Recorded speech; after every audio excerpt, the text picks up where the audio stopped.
प्रविधि अहिलेको निकै महत्त्वपूर्ण विषय हो। प्रविधि बिनाको विश्व हामी परिकल्पना गर्न सक्दैनौँ। हाम्रा कक्षा कोठा पनि प्रविधिसँग जोडिएका छन्, हाम्रा बालबालिका पनि प्रविधिसँग जोडिएका छन्। प्रविधिको सही प्रयोग महत्त्वपूर्ण छ। इन्टरनेट र सामाजिक सञ्जालहरू, थुप्रै एप्सहरू अहिले हामी पाउँछौँ जसले हाम्रा बालबालिकाहरूलाई दैनिक रूपमा इन्गेज गरिरहेको छ। यसको सही सदुपयोग भएन भने हाम्रा बालबालिकाहरूलाई यसले नकारात्मक दिशातर्फ लान्छ। प्रविधि पनि एक प्रकारको कुलत हो यदि सही ढङ्गले प्रयोग भएन भने।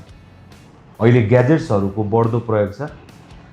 नानीहरू आजभोलि खेलकुद, मनोरञ्जन, पारिवारिक संवादमा भन्दा बढी प्रविधिमा रमाउन थालेका छन्। अभिभावकहरू पनि एकदमै कन्सियस हुनुपर्छ। कसरी हामी हाम्रा नानी बाबुहरूलाई ब्यालेन्स वेमा प्रविधिलाई, पुस्तकलाई, दैनिक जीवनलाई, आफ्नो दैनिकीलाई एउटा चाहिने सन्तुलित ढङ्गले अगाडि लान सकिन्छ भन्ने विषयमा हामी एकदमै त्यसमा चासो राख्छौँ, योजनाका साथ काम गर्छौँ।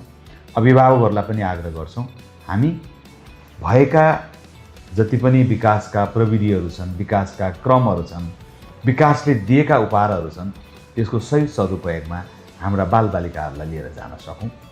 यो विद्यालय त्यसैमाथि आधारित छ।